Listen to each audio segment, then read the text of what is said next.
I'm asking you, of the three personalities, a teacher, a doctor, and a pastor, whom can you trust? First of all, I'm Livingstone Awino.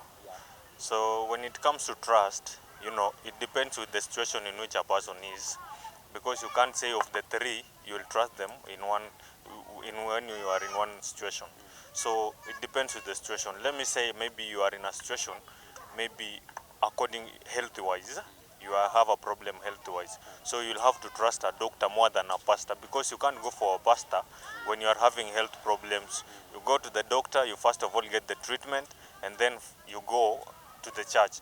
And let's say you have a problem, let's say with your spirituality, you have a problem with the spirituality. You can't go for a doctor in matters dealing with spiritual being. So you'll have to go for a pastor so that you get that deliverance in spirituality. Then with a teacher, you have something, you have a knowledge problem, a problem to do with your knowledge. You'll have to consult a teacher, because this someone who has more knowledge, who will take you through, who will guide you. You'll get the knowledge, and then you are well off. Yeah. Thank you, Livingstone. On a scale of 0 to 10, how can you rate Kenyan's economy, whereby 0 to 4, it's a failed economy, 5 is average, and then 6 to 10 is an improving economy? How can you rate it? Okay, I'll rate Kenyan economy at 5. It's average, and because you can't say that it's really improving, because you look at the way the statistics are showing.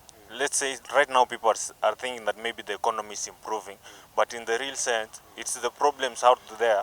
The global crisis is the one making us think that maybe the economy is improving. By maybe the fuel going down, the prices of the fuel going down, prices of the unga and everything going down, it's not that it's being positively contributed by those who are leading the nation, but it is because of the global crisis out there. So the people from outside, they are tending to make the dollar to be devalued. So we might think that the economy is really improving, but it is the dollar being devalued and making our currency maybe to improve.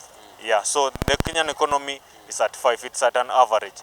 It's not that bad for the normal citizen, and it's not that really improving that much. Yeah. How difficult or easy it is for you to make $1 per day? Right now it's very difficult.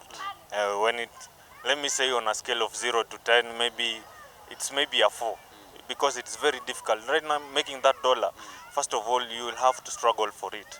And when you're making that dollar again, you make it and it can't really help you improve your lifestyle that much. So it's very difficult. Yeah. Looking at how there's so much unemployment, so many people are unemployed, so many people can't afford to get any job. Like, people have the papers, but they cannot get that employment, so it is very hard to get that dollar. Yeah. What are some of the challenges, youths, you are a youth, Yes. some of the challenges you encounter when looking for employment? So first of all, this is Kenya, and we know corruption is very rampant. So each and every office you are getting into, you need to have some connection. And as a youth, most of us, first you have to look at how many youth have graduated, how many youth are ready to get that employment. And those who are ready to get that employment, they don't have that connection to get the employment. And then those youth who have the papers, let's say the employment rate in Kenya is very low. So the employment opportunity for the youth is not that high. And sometimes the government is opting to go for those people who have the experience, those people who are out there, those elderly people. Because you get those people, some of them have even retired, but they are still being taken, yes, they are getting back the jobs that they used to do, or they are getting fixed into other departments. So the youth don't have that much to get. They don't get those jobs. So instead, the jobs are being given to those elderly who have the experience. They ought to go for experience rather than going for the fresh graduates who already have the papers. Yeah. Do you believe that the current administration, or rather government, is able to sort out the challenges youths are facing regarding employment? No. The current regime is not able to face those challenges, and it's not even really solving them.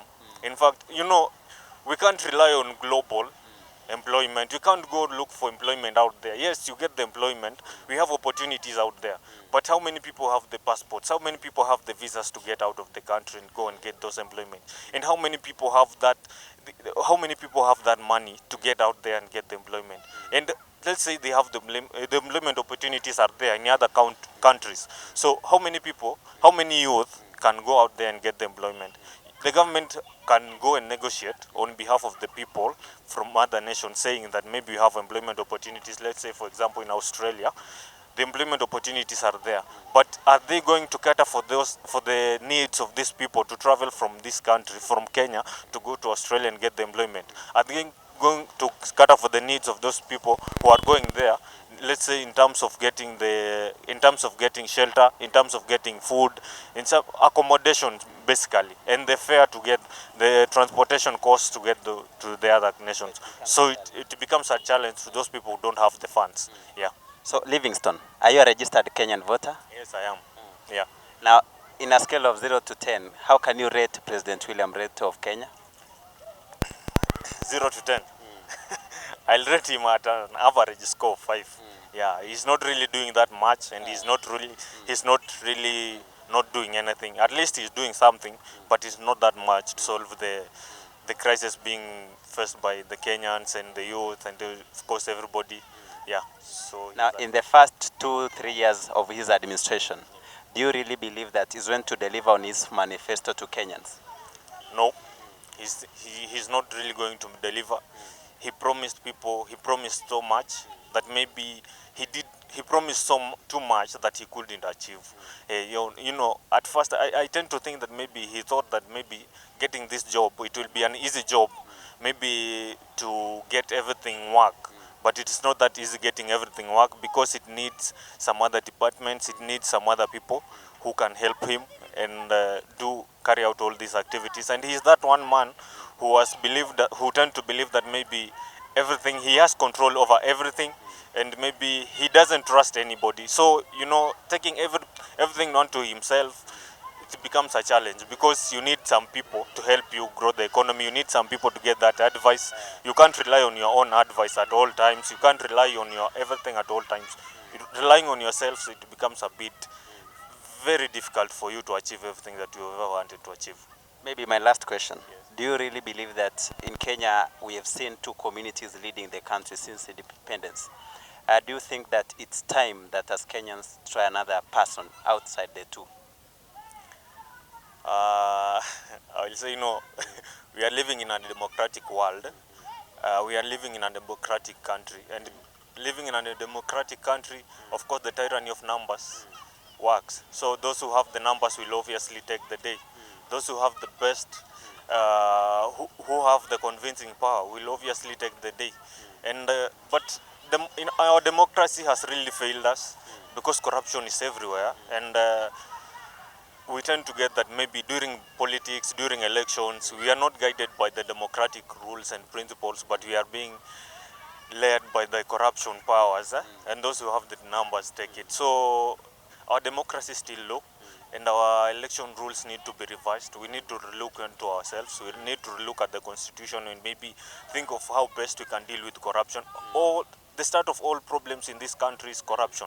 So we should just deal with corruption first, and maybe we need someone who can really give in, and who can really give in dealing with corruption. Really fight it, not just talk with the mouth and maybe you are not acting. You can't preach water and take wine. So we really need to change on how we deal with issues.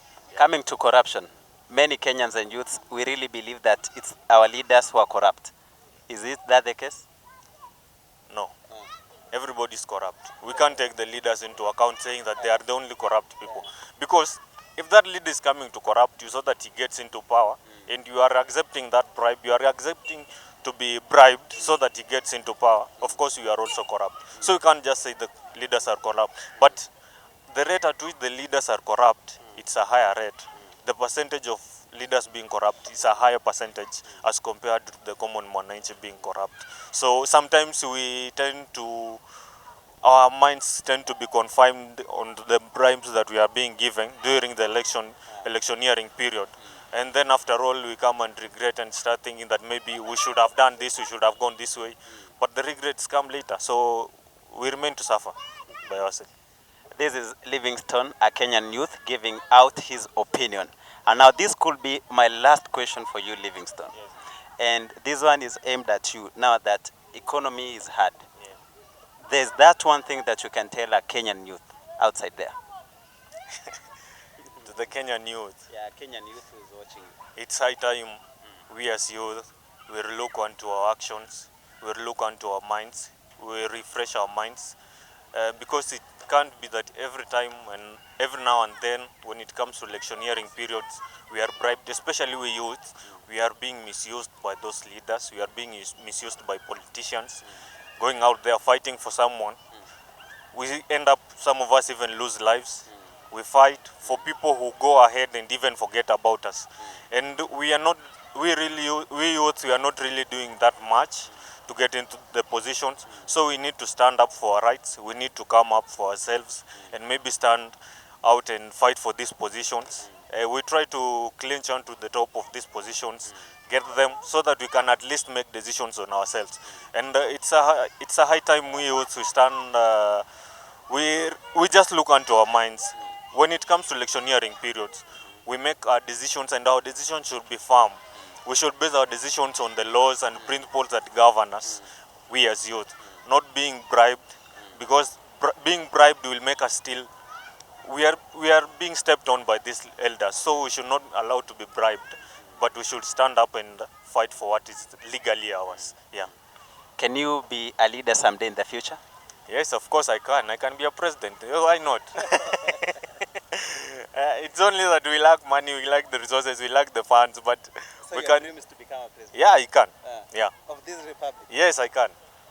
Dreams are valid, and this has been the conversation with Livingston, who is a Kenyan youth, telling us all he has, according to his opinions, what as a country or government should do to improve the economy and even help the many unemployed youths secure a job so that they can be able to make $1 and maybe help our country. Thank you so much for watching GTune.